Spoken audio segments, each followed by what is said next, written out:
Olá, está no ar por 360 Entrevista, nosso espaço semanal para debater assuntos importantes em relação aos portos internacionais, portos do Brasil e principalmente em relação ao Porto de Santos. O Por 360 Entrevista é uma iniciativa do Grupo Tribuna em parceria com a CBN Santos. Porto 360. Esta semana, meu convidado é Claudomiro Machado, que é presidente do Sindicato dos Operários e Trabalhadores Portuários de Santos e região, o Sintraporte. Muitos te chamam de Miro, e eu vou chamar de Miro também. Não vou chamar de Claudomiro. Miro, obrigado pela tua presença aqui junto com a gente. Que prazer enorme te ter conosco no Por 360 Entrevista. Bom, eu que agradeço, Marcos. Na verdade, eu estava em dívida com você, né? Você me convidou várias vezes, a gente acabou tendo alguns problemas, enfim. Mas aqui no Por 360 Entrevista é assim, a gente fica em cima e a gente quer ouvir todos os lados para que a gente possa desenvolver o setor portuário. Que bom, que bom. Eu fico feliz porque quando a gente fala, é o trabalhador tendo a oportunidade de falar, né? É como eu sempre digo, a gente precisa de espaço, né? Miro, feliz 2024, feliz ano novo com problemas velhos. Como é que você começa o ano de 2024 quando a gente olha, evidentemente, o setor portuário? Mudança de ministro também, né? O nosso ministro dos Portos é bem acessível, enfim, um cara que a gente vê que é trabalhador. Enfim, eu acho que é um envolvimento da cidade, né, no caso, com os operadores, um envolvimento com a autoridade portuária e com o apoio do Ministério, que eu acho que é muito importante. Então, a gente está com uma perspectiva em todos os setores muito grande, né? Agora, é óbvio que é ficar atento e aguardar para ver como é que vai ser o desenrolado. Indo muito a Brasília, né? Você falou da acessibilidade do atual ministro Silvio Costa, né? E a gente bem sabe que a interlocução desse governo, eu não quero aqui polarizar, eu só estou pontuando a realidade, né? A interlocução, ela é muito mais fácil do que o governo anterior. O governo anterior você tinha uma dificuldade bastante grande de conversar. Eu não estou querendo aqui dizer de quem tem razão, né? Se um tem razão, outro tem razão. Muitas vezes a gente senta aqui para debater ideias, né? E, honestamente falando, às vezes eu tenho as minhas convicções, você tem as suas. Você tem tido uma agenda rotineira dentro de Brasília, né? O que faz parte da tua pauta lá em Brasília e quais são as reivindicações hoje que o Sintraporte tem, principalmente olhando a classe dos trabalhadores portuários, Miro? A gente, na verdade, o ano de 2023, a gente foi muito a Brasília, realmente. Né? Tivemos uma série de demandas. Mas isso é o que você acabou de falar. A gente nossa intenção não é questão de polarizar aqui o governo anterior ou esse. É óbvio que com esse governo os trabalhadores têm muito mais acesso a falar. Isso é importante, né? A gente já vem de muitos anos no sindicalismo, muitos anos de portuário, e a gente sempre fala, o trabalhador precisa ser ouvido, né? Muitas das coisas que acontecem ou fazem, a gente sempre fica excluído. Isso não é bom, né? As coisas mudaram bastante, então a gente precisa ser incluído nessas discussões para que as coisas se saiam melhor. Então, assim, a agenda que a gente teve em 2023 e vamos ter em 2024 é a questão de, na verdade, Max, de proteger os nossos direitos. Porque existe, e é claro, isso é notório, isso não é de agora, desde o governo anterior e talvez até o que antecedeu o anterior, que foi meio tampão, vamos dizer assim, né? De uma ofensiva aos direitos dos trabalhadores. E como que a gente fala essa ofensiva? Essa ofensiva é de uma forma para se alterar a lei. A gente sabe que existem documentos dos empresários, existe uma forte pressão, tanto no governo anterior como nesse, de mudar a lei. O problema é que querem mudar só em pontos que é bom para os operadores, bom para o outro lado, e não é bom para os trabalhadores. E a gente prega o que sempre? É o equilíbrio. É óbvio que eu não vou querer que seja tudo do meu jeito, mas não pode ser tudo do jeito do outro lado, até porque um depende do outro para os portos crescerem, para o dia a dia, enfim, para as operações fluírem.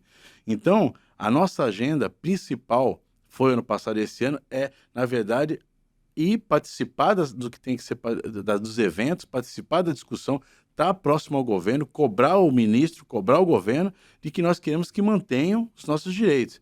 E isso passa por tudo isso que eu te falei, que é uma ofensiva sempre, é notório isso. Por exemplo, existe uma questão na lei, na 12.815, que é a exclusividade do trabalhador avulso, certo? Vamos citar um item só, porque tem outros. Todos os empresários entendem que esse item ele tem que ser alterado, ele tem que mudar, ele tem que partir para uma prioridade ou talvez até uma livre contratação. E é isso que a gente não aceita. Por quê? Porque os trabalhadores, tem muitos trabalhadores que têm uma idade avançada, tem muitos trabalhadores que já estão há 20, 30, 40 anos dentro do porto, têm um serviço prestado. Você não pode simplesmente descartar esse trabalhador, porque você vai lá, altera a lei, aí você vai e pega alguém mais jovem, não que não tenha que gerar emprego, eu acho que tem, mas você descarta simplesmente esse cara. Hoje, com uma nova reforma que teve aí previdenciária, é mais difícil de aposentar, né? E aí você vai buscar esse trabalho aonde? Com a idade avançada. Não busca. Então, essas questões que a gente tem que, como sindicato, estar atento. É proteger os direitos dos trabalhadores e entender que se houver uma futura alteração na lei, ela tem que ser de uma forma equilibrada, né? Que proteja os trabalhadores, que proteja os operadores, faça com que a iniciativa privada invista, né, para os portos crescerem, ter competitividade, mas não esqueçam do ser humano, que é o que faz a roda girar. Não Isso tenha é dúvida. importante. Eu queria trazer um ponto aqui, Miro, porque, francamente falando, quando você ouve uma vez, você leva em consideração. Quando você ouve duas, você começa a levar mais ainda em consideração. Quando você ouve 3, 4, 5 pessoas falando, você fala, poxa, realmente tem algum sentido nisso que estão colocando. O que eu tô querendo te dizer? Eu conversando com inúmeras lideranças, né? E aí posso citar aqui, eu tive com o Chico Nogueira, eu tive com o Evrandi, eu tive com o próprio Bruno, né? Da classe de trabalhadores, todos eles, e até propriamente trabalhadores que me param na rua, muitas vezes na orla da praia, no centro de Santos, dentro do próprio porto mesmo, falam, poxa, Maxwell, cara, você é uma pessoa que traz essa pauta da mão de obra constantemente nos teus programas, porque eu tenho uma preocupação muito grande com isso. Para não dizer que, assim, a gente é um dos únicos meios de comunicação que dá esse espaço, essa abertura mesmo, não só para o lado empresarial, mas também para o lado trabalhador. Eu acho que isso é importante, né? Quando você tem essa possibilidade do debate, obviamente você cresce com tudo isso. E aí vai o meu questionamento para você, Miro. Fruto desse aprendizado ao longo dos anos que eu tive, né, com todos os trabalhadores, eu percebo muito claramente, isso eu já pontuei em outras oportunidades, que a gente tem uma geração, que eu vou dizer que é a nossa geração, né? Que se dedicou ali no Porto, trabalhou no Porto. Eu sempre falei isso, as pessoas muitas vezes me perguntam, falam, Maxwell, você trabalhou no Porto? Eu falei, cara, eu fui caixeiro no Porto, né? Então assim, eu tive lá, né, no chão de fábrica, entre aspas falando, aprendendo também. Então a gente tem essa geração que desenvolveu esse trabalho e que tá dando de frente com esse mundo disruptivo, né? E a gente fica preocupado, óbvio, indiscutível, porque você precisa se renovar constantemente. É claro que dentro desse grupo a gente tem uma parcela que está disposta a se renovar e tem uma parcela que não quer se renovar também, Miro. Ele quer continuar lá fazendo aquele trabalho braçal e repetitivo que está deixando de existir, se já não existe mais, né? Então esse é um ponto. Por outro lado, a gente também tem essa luta que você acabou de pontuar, né? Como você falou da exclusividade, entre outros fatores, para esse grupo de trabalhadores, mas que por si só, daqui a um tempo, daqui a 20 anos ou 25 anos, esses trabalhadores estarão aposentados. Você acabou de pontuar isso. E precisa atrair a nova geração para atuar dentro do setor portuário. Como é que a gente dá uma resposta para essa fórmula que eu acabei de te colocar? Porque ela é complexa, ela não é tão fácil de se equacionar. Na verdade, no decorrer dos anos, né, foi muito discutido isso já, a questão daquele trabalhador. Porque hoje a lei também tem algumas coisas que é bastante complicada dentro dela. A lei hoje permite o trabalhador que aposenta como avulso continuar trabalhando, né? Ele Sim. pode continuar trabalhando. Sim. Então, assim, e aí entra até numa das coisas que você falou, que o trabalhador não quer se qualificar, ele quer por conta de... Uma parcela deles. Eu por disse conta que é uma parcela. Sim, uma Eu vejo- parcela, eu uma vejo parcela. muitos trabalhadores que são exemplos, Sim. tá? Eu posso citar aqui Uma- números deles. Eu também, mas é isso aí, é uma parcela deles. Então o que acontece? Então acaba caindo naquele comodismo de que, eu já estou aposentado, então eu vou lá e vou fazer o que me cabe, minha parte, e pronto. E não funciona dessa forma. Claro, O sistema não é assim, claro, Max. claro. Então, assim, eu acho que os trabalhadores mais veteranos, como a gente fala, eles têm total condições de continuar contribuindo, né, por mais um tempo para esse porto crescer. Mas tem que ter qualificação. Provoquei isso aqui, eu queria trazer essa provocação de novo. Eu queria que as universidades, os cursos técnicos, fossem lá na beira do cais, né? Para pegar o conhecimento desses trabalhadores, porque para quem se formou, né? Quando você tem a teoria, ela é uma coisa. Quando você vai para a prática, muitas vezes você tem o que você aprendeu com a vida, né? Pelo menos essa é a minha experiência. Eu não sei se é a tua, os ouvintes que estão aqui nos acompanhando, não sei se é a sua também, mas a prática é diferente. Essas pessoas, né, que atuaram aí durante 30, 40 anos dentro do setor portuário, não poderiam dar a sua contribuição também acadêmica, né? Eu não estou dizendo que ele vai ser um professor, porque talvez ele não tenha uma universidade, mas ele pode ali dar uma palestra, ele pode ensinar, né, entre aspas, falando, os macetes que a gente bem sabe que existe dentro de uma operação portuária, que não são só questões técnicas. Talvez não seria também uma saída, né? Uma das saídas para esse grupo de trabalhadores? Tem espaço para isso? Seria uma das, eu acho que seria uma das, Max, mas assim, é importante a gente colocar quando a gente tem a oportunidade o seguinte, a dificuldade para isso, Max, é uma boa vontade do outro lado também. Claro. Olha só, o que acontece? A gente tem muitos trabalhadores que poderiam contribuir com isso. Como você falou, pode não ter uma faculdade, mas ele tem a experiência de 30, 40 anos trabalhando lá. E a gente fala, não adianta a gente querer falar de porto, 100% de porto, se a pessoa não tiver em algum momento ter ido lá, pisado naquele chão, pisado no costado, pisado lá na lama, entendeu? E sentir o que é aquilo.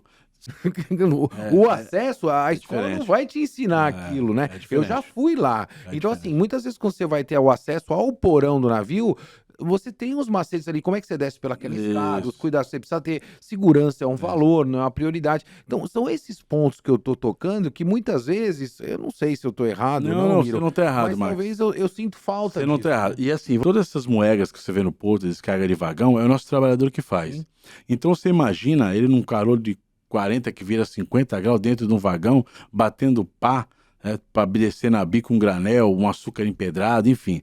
Certo? Então, quando a gente fala de cada vez menos a mão de obra, a gente tem que se atentar a alguns setores que dependem praticamente 100% de mão de obra. Hoje a descarga de vagão, ela é necessária ter mão de obra. A gente exige do trabalhador um extremo. E isso ele faz hoje braçal. Sim. Não existe uma tecnologia para isso. Estão se fazendo, estão se construindo. Nem tudo vai se automatizar. Nem tudo vai se automatizar. nem tudo. Então, assim, Max, eu acho que o que falta, na verdade, é um pouco de vontade do outro lado. Eu acho que esses trabalhadores poderiam ser aproveitados para ensinar os mais jovens, certo? Eu acho que eles poderiam se criar um programa que nós já discutimos lá atrás, desde muitos anos, um programa de desligamento para os trabalhadores que realmente já estão aposentados ou que estão próximos de aposentar para ir embora. Um plano de demissão voluntária? Um plano de evolução. O problema é que quando a gente discute isso, o outro lado vem com... Como é que a gente fala? Vem com uma proposta que é uma ofensa para os trabalhadores. Eu acho que a solução para o problema, Max, é se reunir todos, escutar todos os lados. É o que você falou. Parte desses trabalhadores pode entrar num programa de ensinar os mais jovens, a gente faz esse ponto rejuvenescer, como a gente fala. Sem certo? dúvida. E o restante, entendeu? Se for possível, entrar dentro de um PDV digno. Algo que faça com que o trabalhador que esteja aposentado ou vá aposentar tenha a intenção de, eu vou embora, vou descansar, já dei minha contribuição, e que venham outros mais jovens, pode ser o filho, o neto, ou até outras pessoas, que venham contribuir para que esse ponto cresça. Mas o problema é justamente isso, sempre esbarra que o outro lado não tem essa vontade. O outro lado, Max, e eu participo de todas as discussões, o outro lado, na verdade, quer uma discussão aonde ele não tenha que ser onerado em nada. Simplesmente é trocar um pelo outro, é colocar alguém mais jovem, descartar o mais velho e acabou. Quando foi criada ela em 1993, que aí os órgãos masculinos em 97, era para ter iniciado isso já, qualificação. Eu escuto algumas pessoas falarem hoje, o trabalhador portuário hoje ele é velho e desqualificado. Ué, mas por que ele não tem qualificação a contento com a questão de alguns, não uma parte? Por quê? Porque o sistema que tinha que qualificar ele não deu oportunidade para ele se qualificar. O sistema falhou. Então, se o sistema falhou e foi criado para justamente ter um trabalhador melhor nos dias de hoje, alguma coisa deu errado. E aí não pode só o trabalhador ser penalizado. Eu estou provocando uma reflexão, porque, na verdade, o que eu quero pontuar aqui, talvez essa seja o meu legado, o meu compromisso para com a comunidade portuária, é de que as lideranças que a gente tem no setor portuário, não sei se o Miro vai concordar comigo, estão envelhecendo, né? Envelhecendo em que sentido? Você está envelhecendo, Miro, eu estou envelhecendo, está todo mundo envelhecendo e isso faz parte da vida, né? Do processo natural da vida. E a gente tem que atrair essa nova geração para criar um novo Miro, né? Do Sintraporte daqui a 10 anos ou 15 anos ou o que quer que seja. E eu não vejo essa preocupação, eu vejo muito se falar em lideranças, né? Usar esse nome de liderança, mas formar líderes eu não vejo a gente fazer para o nosso setor portuário. Só para concluir, a gente estava falando da experiência, me veio aqui um caso à mente, quero compartilhar com você e com os ouvintes também.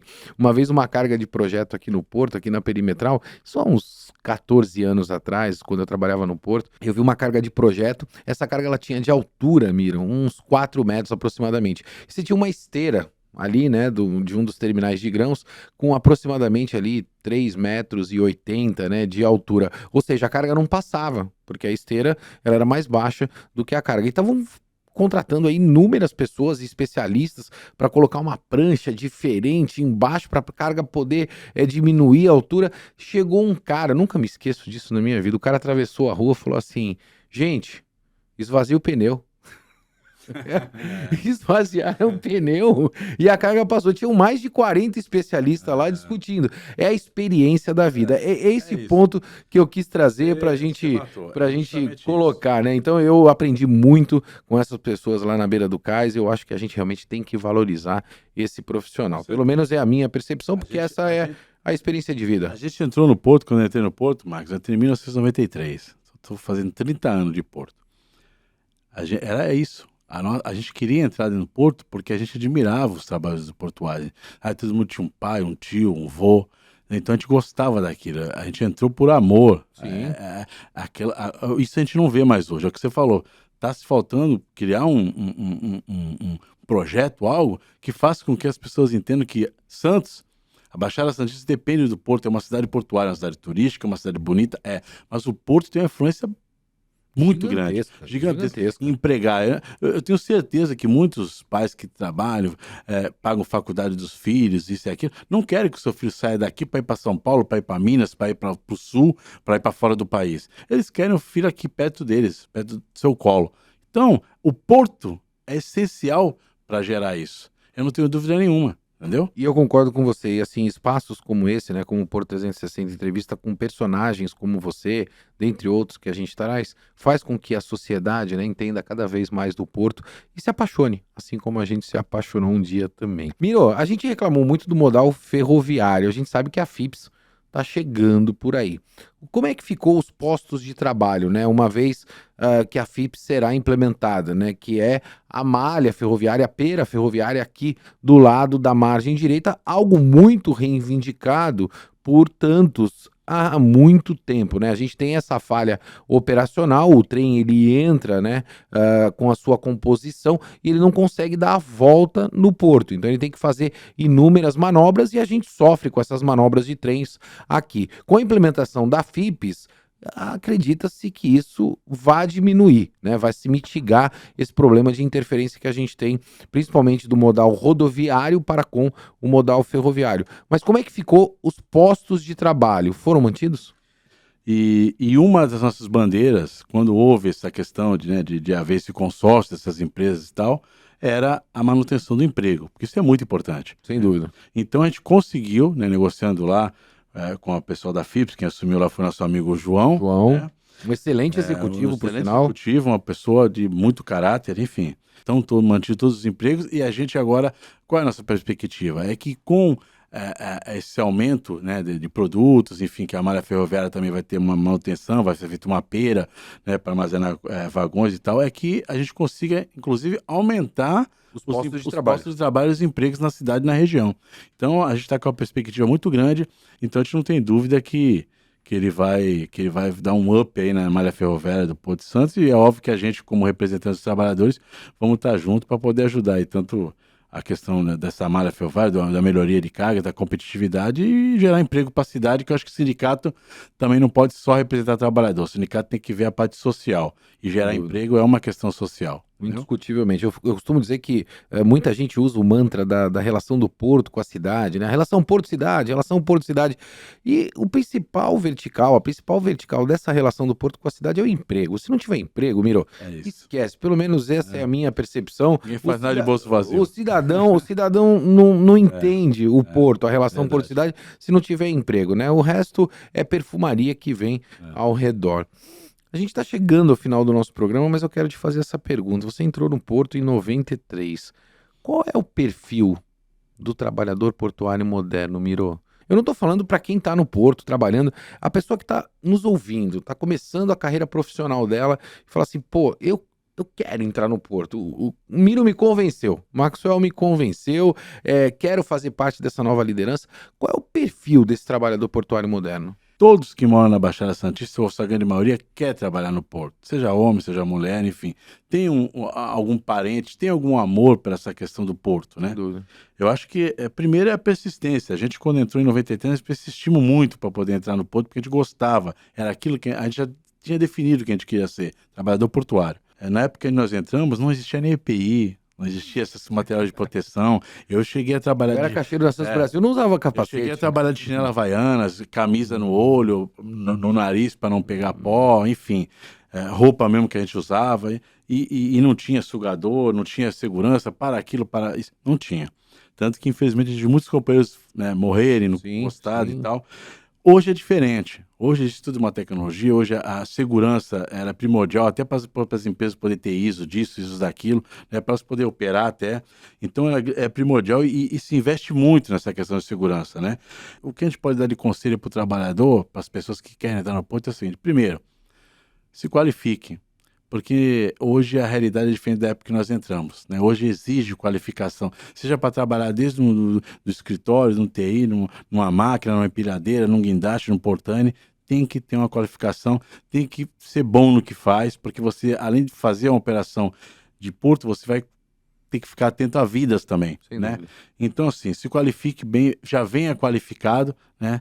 Mas eu não podia deixar de falar isso aqui, procure o sindicato que o represente, seja sócio do sindicato e entenda que a luta portuária, que não é de hoje, desde quando foi criado os portos, ela é coletiva. Você sozinho não faz nada, nem do maior cargo até o menor. Então, assim, porque as pessoas têm uma visão muito, grande parte ruim de sindicato. Que só quer tirar dinheiro do trabalho, só quer... Não, existem muitos sindicatos que falam trabalho sério. O Sintraporte é um deles. A gente representa trabalhador, eu tenho 31 acordos dentro do Porto de Santos, Maxwell. Eu represento quase 6 mil trabalhadores dentro do Porto de Santos. É muita gente. Entendeu? E assim, todos com acordos firmados, todos negociados, todos têm seus direitos garantidos, entendeu? E assim, é óbvio que problemas existem, porque se não existe, não precisava a gente estar lá, não precisava ter ninguém nos lugares que estão. E aí eu acho que a gente evolui até nessa questão que a gente falou, de criar novas lideranças, participar da assembleia, cobrar o seu sindicato para que as coisas melhorem, cobrar quando não recebe algo, tem que cobrar, tem que persistir ali. É aí que se cria as novas lideranças, que participa, que fala, e a coisa vai fluindo. E é o que a gente precisa, né? Eu costumo dizer que a gente no passado entrava no porto com os dois braços, né? E as duas pernas. Hoje a gente entra com os dois braços, com as duas pernas e com a cabeça, né? Se não tiver cabeça, se não tiver intelecto, muito dificilmente você consegue Tem que se entrar. qualificar. Você tem que se qualificar e capacitar também. Para finalizar, a gente sempre reivindicou aqui mais deputados federais para nossa região, né? Sempre foi uma reivindicação antiga da nossa região. Nesse ano, né, que passou as últimas eleições para deputado federal, a gente foi contemplado com uma bancada boa aqui da nossa região, né? E, francamente falando, a gente percebe que somente 2, né, deputados têm uma agenda portuária, que é o Paulo Alexandre Barbosa e a deputada Rosana Vale. A deputada Rosana, muito mais atuante no governo do Bolsonaro, e a gente percebe o Paulo Alexandre Barbosa agora bem atuante no setor portuário no governo Lula, até pela proximidade do Paulo com o Geraldo Alckmin. Paulo, junto ao atual prefeito Rogério Santos. Eleições municipais. Não vou deixar de perguntar. O que é melhor para Santos? Rosana, o que é melhor para o Porto? Rosana ou Rogério? Max, eu sem sombra... Aqui eu não deixo ninguém em cima do muro. Não tem em cima do muro. Sem sombra de dúvidas nenhuma, o melhor para Santos é Rogério Santos. O Rogério, eu não tenho dúvida, você acredita que o Porto... Melhor para o Porto, para a cidade, eu não tenho dúvida nenhuma. Ele não é contra a privatização, acho que tem que evoluir, a iniciativa privada tem que investir na cidade, investir no Porto, só que precisa se manter o emprego dos trabalhadores. Sem dúvida. Ele foi o parlamentar que falou isso, não foi nenhum deputado. Então, assim, eu não tenho dúvida nenhuma, né, que a cidade... para a coisa evoluir, para crescer, para tudo que está aí, Novo Valongo, gerar renda, gerar emprego, melhorias para o porto, enfim. É uma ligação grande que existe. Hoje, autoridade portuária, governo, prefeitura e o deputado Paulo Alexandre têm uma ligação muito grande. E isso que vai fazer com que as coisas andem. A gente não pode polarizar aqui e ficar inventando moda. Entendeu? Existe algo que está em andamento e algo grande e que vai haver um investimento. Mas precisa dessas pessoas. Tranquilamente, eu falo, o melhor para o Porto de Santos e para a cidade de Santos, hoje é o Rogério Santos. Daí, Claudomiro Machado, meu amigo Miro, presidente do Sintraporte. Miro, obrigado pela tua presença aqui. Quero contar com você em 2024, mais vezes aqui no Porto 360 Entrevista. Max, agradecer a você aí, todo o Grupo Tribuna, o seu programa Porto 360, por nos convidar, por nos dar essa oportunidade. Tá? Com certeza pode nos convidar a hora que for que a gente vai estar presente. Desculpa novamente as falhas que a gente teve, foi por conta de saúde mesmo, né? Mas eu não podia deixar aqui de mandar um abraço para todos os trabalhadores portuários. A gente assumiu agora a vice-presidência da Federação Nacional dos Portuários também. Sim. Vamos fazer uma luta a nível nacional para todos os trabalhadores, independente de categoria, né? Eu nem entrei na pauta da federação, porque eu falei, eu vou deixar para a próxima vez que o Miro vir aqui, porque tem muito assunto, é que o tempo é curto. Pode falar uma outra coisa. Vamos mandar um abraço para todos os diretores lá do Sintraporte, mandar um abraço para os aposentados, para as famílias, enfim, né? Para minha esposa, para minhas filhas e tal. E dizer que a gente vai entrar em 2024 revigorado, né? E que a luta vai ser grande, mas com certeza a gente vai estar preparado e vamos estar preparados para fazer todas elas, tá bom? Literalmente. Um abraço a todos aí. Que está realmente renovado. Você bem sabe, eu vou ficando por aqui sempre movimentando muito mais do que informação. Um forte abraço. Até quarta-feira que vem. Porto 360.